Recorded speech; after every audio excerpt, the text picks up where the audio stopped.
I wanted to start with a little bit about the Burlington OHD. So we have an attributed population that's just under 250,000. We're mostly urban, suburban. In terms of geography, 25% of our attributed population are actually 65 plus. So it makes sense to have vulnerable seniors as a priority population since the inception.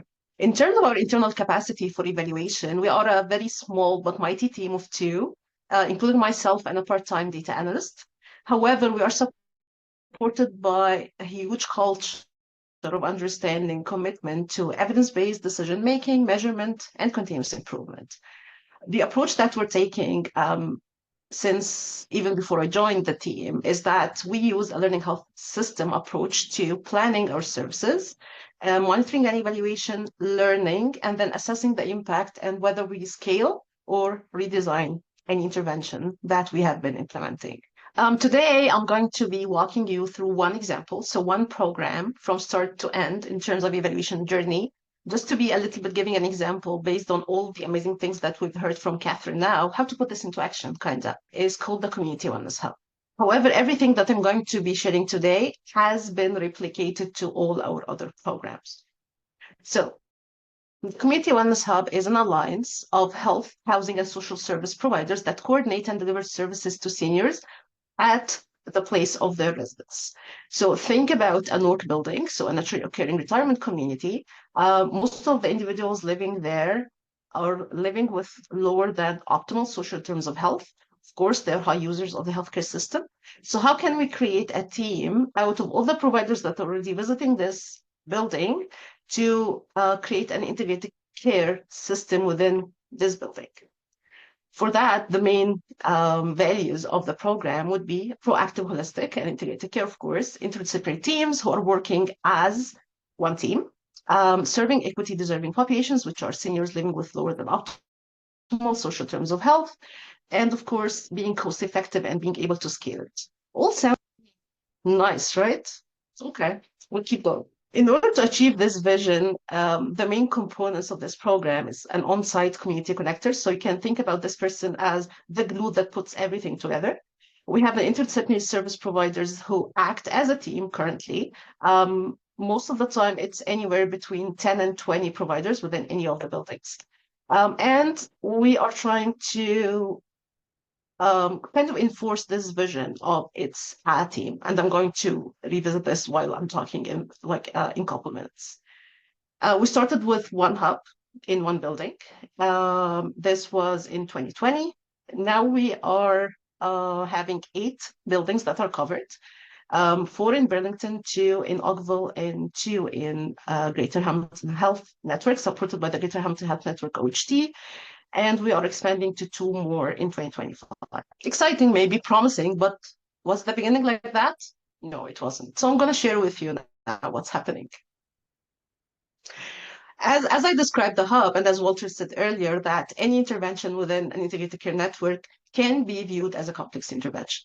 The only problem is that once you start thinking about the evaluation, the big question that always pops up, did it work? However, most of the complex interventions, you can't answer this question that easily. And it can be the first question, the first evaluation question that you're asking. Why? Because if you're asking, does it work or did it work? You're just completely ignoring everything that happened in between, from planning and design, implementation, and then expected outcomes. There's lots of layers of complexity that you need to pay attention to. In order to kind of unpack the complexity, the and the most convenient method to use is actually, I know that you've heard this a lot. I know that some people find it a little bit hard to use a logic model, but let's think about it from a questions perspective, like evaluation questions perspective. So any logic model starts with inputs, something that you use to build your own model. And then this would be transferred into activities. So components. And then when implemented well, these will lead to outputs.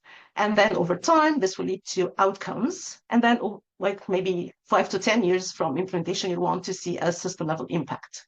In order to test if you have done your inputs and activities right, you are looking at one type of evaluation called implementation evaluation. the type of questions that you're asking in this type of evaluation has to do with, do we have what we need to implement and achieve our vision? And then, did we implement the vision as planned? What do we need to revisit, if any? In terms of the outputs, it's all about how are we doing on a day-to-day basis. And for that, you are looking at continuous performance monitoring. And in order to tackle the outcomes and impact, you're using one type of evaluation called impact evaluation. And for that, you're asking, are we making a difference? But more importantly, why and how? Because if you don't know why and how can you revisit or scale up? That's a big question. Back to the Committee Wellness Hub. In order to tackle the continuous performance monitoring, we created this dashboard. This dashboard helps us answer these questions. How are we doing on a daily basis? Are we meeting our targets? Are there any trends, whether they're positive or negative? Why is there a trend? And if there is a trend, what next? In order to answer these questions, this dashboard data is collected primarily by our providers within the hub and managed by the community connector who's overseeing the hub operations, and then shared with the data analyst who would run the analysis, put it in this beautiful dashboard, and then bring it back to the operations table where they look at every single number and answer these questions. And if they're able to revisit any of their operations in order to refine a little bit to tackle any trend, whether it's a positive or negative, they would. If any changes that are big enough that require maybe new funding or maybe a new governance structure, then this will move one step forward to the leadership committee where they can make decisions like big decisions like funding, for example. I'll go like few steps back to the implementation evaluation. Do we have what we need? When I joined the team, this program has been implemented for about a year and a half, and it was over COVID. And the big question was, why are the outcomes that was stated in the original logic model are not happening? Then I was like, maybe because we need to see if the vision that was created on this logic model was actually implemented or no. And for that, I proposed this implementation evaluation to answer these questions. Do we have what we need to implement and achieve our vision? Did we implement the vision as planned? Does everyone in the team understand and operationalizing the vision as it was stated? And the main topics of the evaluation looked at the definition, the vision, the operations, and the impact. And I used a case study approach, as Walter explained earlier. And this case study methods included document analyses, observations of all the interactions that are happening, as well as focus groups with leaders, providers, and users of the hub. When I proposed this idea of let's evaluate the implementation, this was a little bit of a new concept at that time for the team. And the main challenges were, our program is too complex. Why do we need to do more? And I was like, it takes time to create a logic model, but it's important, so let's do it. We already know what are the problems. Let's just spend this time to solve it. And I was like, okay, that's perfect, but have you heard from all stakeholders? Maybe you're just missing some pieces. We're so focused on running the program right now. We're just out of COVID and we need to focus. We don't have time to evaluate. And my answer was, evaluation is not just a thought exercise. The outputs should be applied to improve the program. And I have to acknowledge that the leadership commitment to evaluation, understanding if the program is working and why or why not was a huge support that I had from the beginning. Okay, what did I find? In terms of the definition, there wasn't this consistent definition of the program. Every single layer of the organization would see the program from their own perspective. There wasn't this like one definition of what a hub is or should be. In terms of the vision, yes, there was a vision written on paper, but was it instilled in the minds and the workflows of every single person? No, it wasn't. And in terms of the operations, the team didn't operate as one team. Yes, they're using a care plan, but everyone's still using their own consent form. Yes, they all work on the same place and they have weekly rounds, but every one of them is still using their intake assessment form individually. So while they know that there should be a team, they communicate together well, but still the workflows are not streamlined.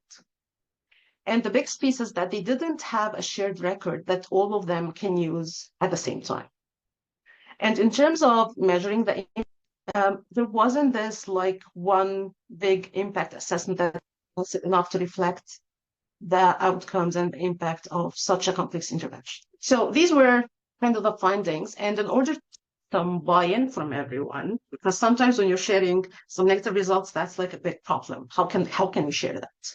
What we did is that we had a very big gathering of every single provider, all the residents in building number one, and also policy makers and some local politicians who can support funding in case we need some funding. And we shared the evaluation results not as a negative story, but actually a positive story where that's what we're able to do to date.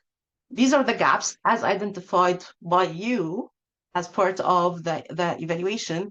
And then how can we enact these results to make sure that we have an action plan to make our hub better?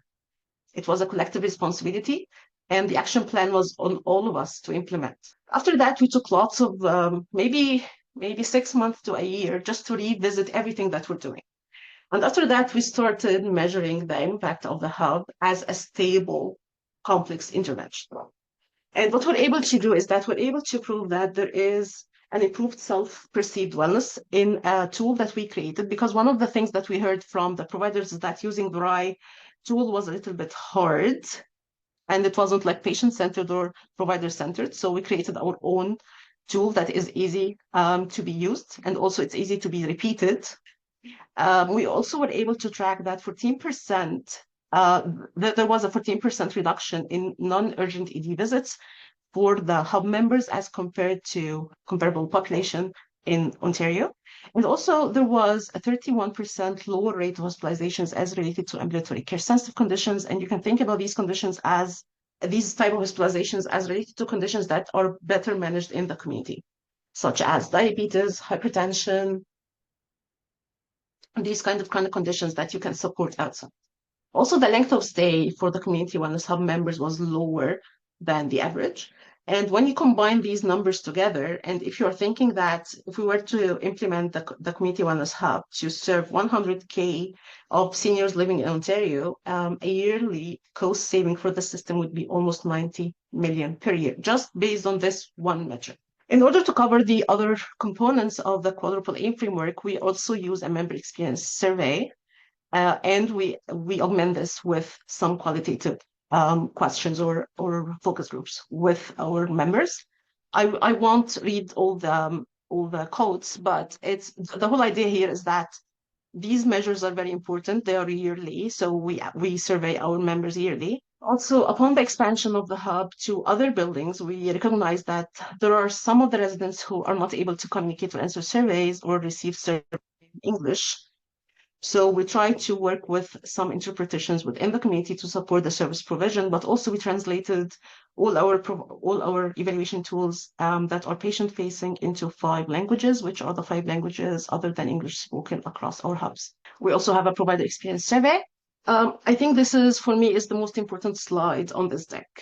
What does it take to implement evaluation findings within an integrated system or within a system of providers that are not working together, like in one organization, for example, like when we don't have a mandate for evaluation? These are what I've learned while working within the BUHT. First of all, engagement from start to finish, especially leadership engagement, was key to the success, if there was any success in the evaluation process. Also, be open to innovation. Be open to say, like, let's try something new. The whole idea of this one care record, a digital record that all the providers who belong to so many organizations can access and use, was an innovation. But we're able to prove that it's working, and we're able to find some funding for it. Also, seek funding opportunities whenever they are. Be open to fail, but fail forward.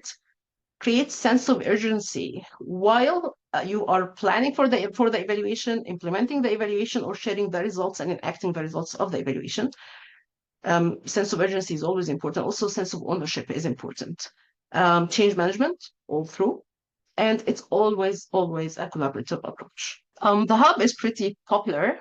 Over the last 3 years, we presented 50 times about the hub, internationally and nationally and locally. We've also have been featured in the Toronto Star in summer, and also the Ontario Hospital Association wrote an article about Hub and its impact. Thank you.